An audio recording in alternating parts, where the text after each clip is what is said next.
बिस्मिल्लाहिर्रहमानिर्रहीम। अस्सलामु अलैकुम। डियर स्टूडेंट्स, कैसे हैं आप सब? मैं हूं वकार अरशद, आपका बायोलॉजी टीचर। आज का लेक्चर क्या है, किन टॉपिक्स को आज हमने डिस्कस करना है, आइए मूव करते हैं लेक्चर को समझने के लिए व्हाइट बोर्ड की तरफ। Dear students, recall your memory. Previous lecture में हम एक्सरसाइज ही को डिस्कस कर रहे थे। एक्सरसाइज में एमसीक्यूज को हमने डिस्कस किया। एमसीक्यूज के बाद लॉन्ग क्वेश्चंस को डिस्कस किया जो कि अंडरस्टैंडिंग कंसेप्ट्स के नाम से पूछे गए थे। उसके बाद हमने शॉर्ट क्वेश्चंस को डिस्कस किया। ये शॉर्ट क्वेश्चंस ही का अगला सिलसिला है कि जिसके अंदर हम टर्म्स टू नो में दी गई टर्मिनोलॉजीज को डिस्कस कर रहे हैं। आपसे इम्तिहानात में इन टर्म्स से मुताल्लिक शॉर्ट क्वेश्चंस पूछे जा सकते हैं। आइए देखते हैं कौन सी टर्मिनोलॉजीज हैं जो कि यहां पर दी गई हैं। Question number 1, acrosome. Dear students, acrosome से क्या मुराद है? Recall your memory. Previous lecture में हमने डिस्कस किया मेल और female reproductive system of rabbit से पहले स्पर्मेटोजेनेसिस को। स्पर्मेटोजेनेसिस में हमने डिस्कस किया स्पर्म बनने का अमल क्या होता है, कैसे होता है, कहां होता है, और उसका लास्ट स्टेप था स्पर्म मैच्योर होना। Dear students, recall your concepts. Sperm की डायग्राम आपके सामने व्हाइट बोर्ड पर मैंने अगेन ड्रॉ की है। देखिए, ये स्पर्म की डायग्राम है जिसमें ऊपर वाला रीजन हेड का है और हेड के इंटीरियर पोर्शन को एक्रोसोम कहा जाता है। ये माइटोकॉन्ड्रिया का रिंग है रेड कलर का और उसके साथ टेल मौजूद है। ये पूरे का पूरा एक स्पर्म सेल है।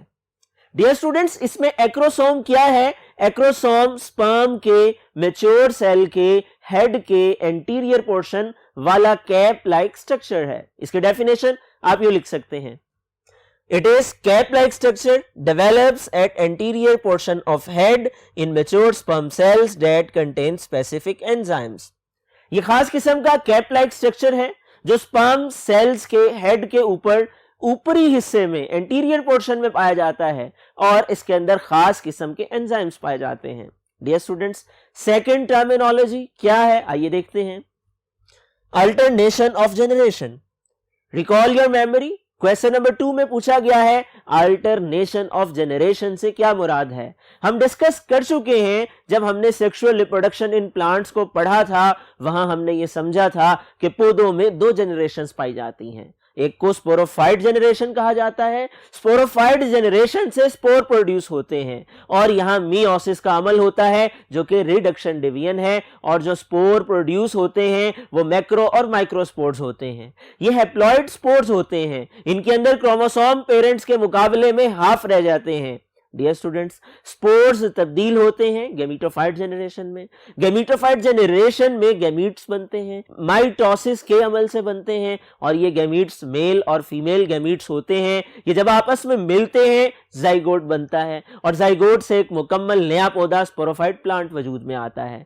डियर स्टूडेंट्स, प्लांट की लाइफ साइकिल में ये दोनों जनरेशंस एक दूसरे को अल्टरनेट करती हैं। स्पोरोफाइट जनरेशन गैमीटोफाइट जनरेशन को प्रोड्यूस करती है, जबकि गैमीटोफाइट जनरेशन से स्पोरोफाइट जनरेशन पैदा होती है। हम डिस्कस कर चुके हैं स्पोरोफाइट जनरेशन डोमिनेंट होती है और इंडिपेंडेंट होती है, जबकि गैमीटोफाइट जनरेशन रिसेसिव होती है और डिपेंडेंट होती है। आइए देखते हैं इसका जवाब क्या है। डियर स्टूडेंट्स, इसका जवाब आप यूं लिख सकते हैं, the phenomena in which two generations, sporophyte and gametophyte, alternate with each other in plants is known as alternation of generation. वो अमल जिसमें 2 जनरेशंस जो कि स्पोरोफाइट और गैमीटोफाइट जनरेशन है आपस में एक दूसरे को एक्सचेंज करती हैं, एक दूसरे को पैदा करती हैं, यह अल्टरनेशन ऑफ जनरेशन कहलाता है। आप इसमें एक चीज और भी ऐड ऑन कर सकते हैं और वो स्केच की फॉर्म में इसका ग्राफ है। आप एरोस की मदद से इस अल्टरनेशन ऑफ जनरेशन को रिप्रेजेंट कर सकते हैं। नेक्स्ट क्वेश्चन क्या है? Question number 3, androecium.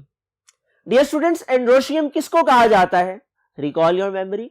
हम डिस्कस कर चुके फ्लावर वाले लेक्चर में हमने पढ़ा था कि फ्लावर के अंदर 4 वर्ल्ड्स होते हैं, पत्तियों के 4 घेराव होते हैं, जिसमें सबसे पहला कैलिक्स कहलाता है, दूसरा कोरोला कहलाता है, तीसरा एंड्रोशियम कहलाता है और चौथा गाइनेशियम कहलाता है। यहां पर एंड्रोशियम के बारे में पूछा गया है। एंड्रोशियम क्या है? It is the third whorl of flower containing male parts known as stamens. Dear students, ये फूल का तीसरा घेराव है जिसके अंदर मेल पार्ट्स यानी स्टेमन पाए जाते हैं। Stamen consists of stalk-like filament with a sac-like structure called anther that contain male gametes.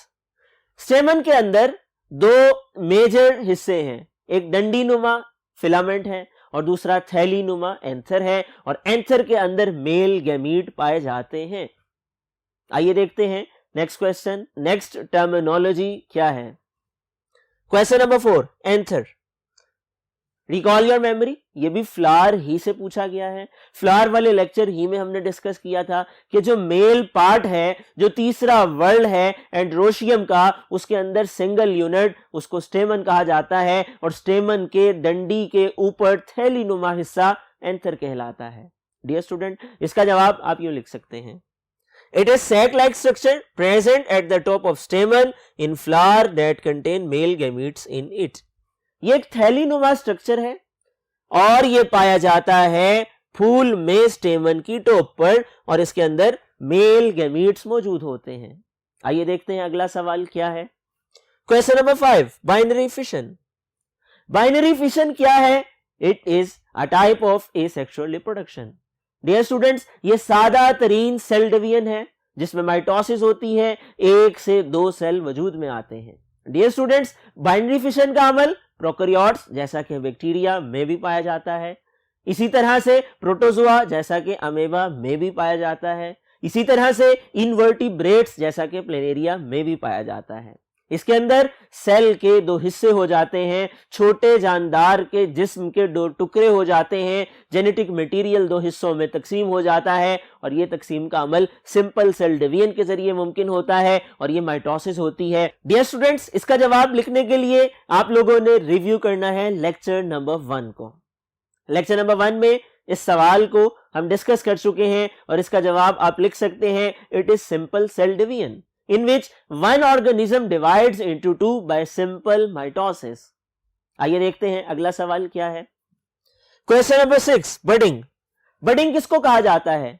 Budding is a type of asexual reproduction. Recall your memory, lecture number 2 में हमने डिस्कस किया था कि बडिंग के अंदर किसी जानदार के जिस्म पे एक आउटग्रोथ बनती है, एक उभार बनता है, वो उभरा हुआ हिस्सा बढ़ते बढ़ते इस मरहले तक आ पहुंचता है, वो एक मुकम्मल जानदार में तब्दील हो जाता है, और ये नया जानदार बाज हालात में पेरेंट के साथ अटैच रहता है और बाज हालात में पेरेंट बॉडी से डिटैच हो जाता है। इसका जवाब आप यूं लिख सकते हैं, it is a type of asexual reproduction. ये एसेक्सुअल रिप्रोडक्शन की एक किस्म है in which a bud develops as an outgrowth, जिसमें एक बड एक आउटग्रोथ के तौर पर पैदा होती है ऑन पेरेंट बॉडी के ऊपर, and grows into an entire new plant, और एक मुकम्मल नए पौधे में तब्दील हो जाती है। डियर स्टूडेंट्स, इसके एग्जाम्पल भी आप एड ऑन कर सकते हैं। एग्जाम्पल है यीस्ट और कोरल्स। आइए देखते हैं अगला सवाल क्या है।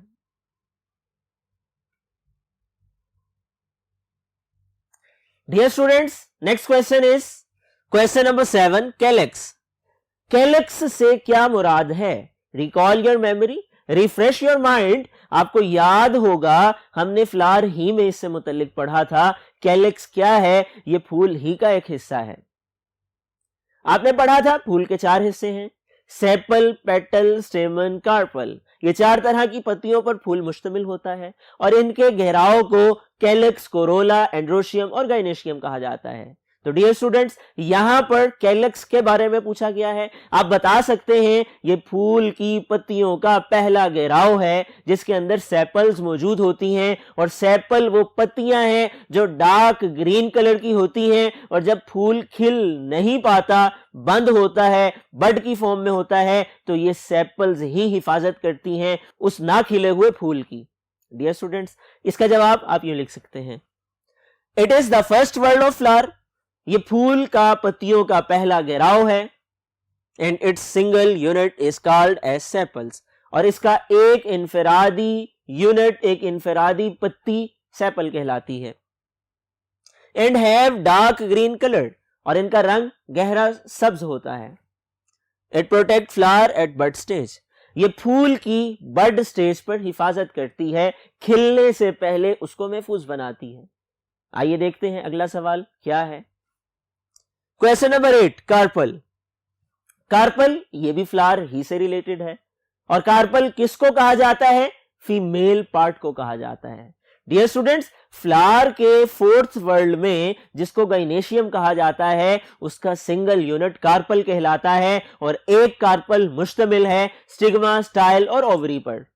डियर स्टूडेंट्स, हम डिस्कस कर चुके ओवरी जो कि बेसल पार्ट है, उसमें ओव्यूल होता है, ओव्यूल में एम्ब्रियो बनता है, एम्ब्रियो की फूड बनती है, और ओव्यूल बीज में तब्दील हो जाता है, ओवरी फल में तब्दील हो जाती है। इस तरह से डबल फर्टिलाइजेशन के अमल के बाद फल बनने का अमल होता है, और उसमें बीज के पैदा होने का अमल होता है। उस बीज से नया पौधा तैयार किया जा सकता है। आइए देखते हैं इसका जवाब कैसे लिखा जा सकता है। It is the female part of flower present in the fourth world of flower. ये पौधे का मादा तौलीदी हिस्सा है, फीमेल पार्ट है। ये फूल के चौथे घेराव में पाया जाता है, और ये फूल का मादा तौलीदी हिस्सा है। And contain female gamete that is egg cell, और इसके अंदर फीमेल गैमीट पाया जाता है जिसको एक्सेल का नाम दिया जाता है। ये एग स्पर्म से मिलता है तो जाइगोट में तब्दील होता है, जाइगोट एम्ब्रियो में बदलता है, और बीज जब मिट्टी में दबा दिया जाता है तो इस बीज से वो एम्ब्रियो निकलता है, रेडिकल से रूट और प्लम्यूल से शूट बनती है, एक नया पौधा जन्म लेता है। Next question, question number 9, cervix. Dear students, cervix किसको कहा जाता है? Recall your memory, refresh your brain. हमने डिस्कस किया female reproductive system in rabbits को, और वहां हमने स्ट्रक्चर जब समझी थी वहां हमने ये देखा था कि रैबिट के फीमेल रिप्रोडक्टिव सिस्टम में मादा तौलीदी सिस्टम के अंदर यानी फीमेल रिप्रोडक्टिव सिस्टम के अंदर जहां दो यूट्रस डिवाइड होते हैं, यूट्रस हॉर्न्स कहलाते हैं, जिस पॉइंट पर वो आपस में मिलते हैं वो पॉइंट सर्विक्स कहलाता है, और सर्विक्स वो पॉइंट है जो यूट्रस को बर्थ कैनाल से सेपरेट करता है। इसका जवाब आप यूं लिख सकते हैं, in female reproductive system of rabbit, rabbit के फीमेल रिप्रोडक्टिव सिस्टम में the region of reproductive tract where uterus horns join, वो जगह रिप्रोडक्टिव ट्रैक की जहां यूट्रस हॉर्न ज्वाइन करते हैं वो सर्विक्स है। It separate uterus from birth canal, और ये यूट्रस को बर्थ कैनाल से अलग करता है, उससे मुमताज करता है, उससे नुमाया करता है। डियर स्टूडेंट्स, नेक्स्ट क्वेश्चन आइए देखते हैं। Question number 10, cloning. क्लोनिंग क्या है? It is a method of asexual reproduction. Cloning वो अमल है कि जिसमें हम टिश्यू कल्चर टेक्निक को इस्तेमाल करते हैं, किसी जानदार के जिस्म से उसका कोई वेजिटेटिव पार्ट लेते हैं जो सेल बी हो सकता है, टिश्यू बी हो सकता है, उसकी नशोनुमा करते हैं, उसको खुराक मुहैया करते हैं, उसको एनवायरनमेंट प्रोवाइड करते हैं, उससे कैलस बनता है जो कि अनडिफरेंशिएटेड मैस ऑफ सेल्स हैं, और कैलस के अंदर हम मुख्तलिफ हार्मोन्स डालते हैं, केमिकल्स ऐड करते हैं, और वो एक नए जानदार में तब्दील हो जाता है। इसका जवाब आप यूं लिख सकते हैं, it is latest method of vegetative propagation. यह वेजिटेटिव प्रोपेगेशन का जदीद तरीन तरीका है। In which identical offsprings are produced from a single parent, जिसमें एक ही जानदार से हूबहू मिलते जुलते नए जानदार पैदा किए जाते हैं। यूजिंग इट्स वेजिटेटिव टिश्यू और सेल, किस जरिए से? पेरेंट बॉडी के वेजिटेटिव पार्ट्स यानी टिश्यू या सेल को ले करके। डियर स्टूडेंट्स, ये टर्मिनोलॉजीज थी, टर्म्स टू नो के टाइटल के साथ आपकी बुक के चैप्टर नंबर 14 की एक्सरसाइज में दी गई हैं। कुछ रिमेनिंग हैं, कुछ हम डिस्कस कर चुके हैं। इन तमाम टर्मिनोलॉजीज को आपने मेमोराइज कर लेना है, तैयार कर लेना है, याद कर लेना है। एग्जामिनेशन में एक्सरसाइज में से ऑब्जेक्टिव टाइप क्वेश्चन का एक मेजर पोर्शन पूछा जाता है। आपने इन तमाम पहलुओं को नजर में रखते हुए, जहन में रखते हुए इन टॉपिक्स को, इन सवालात को तैयार करना है। अगले लेक्चर तक के लिए अपना ख्याल रखिएगा। अल्लाह हाफिज।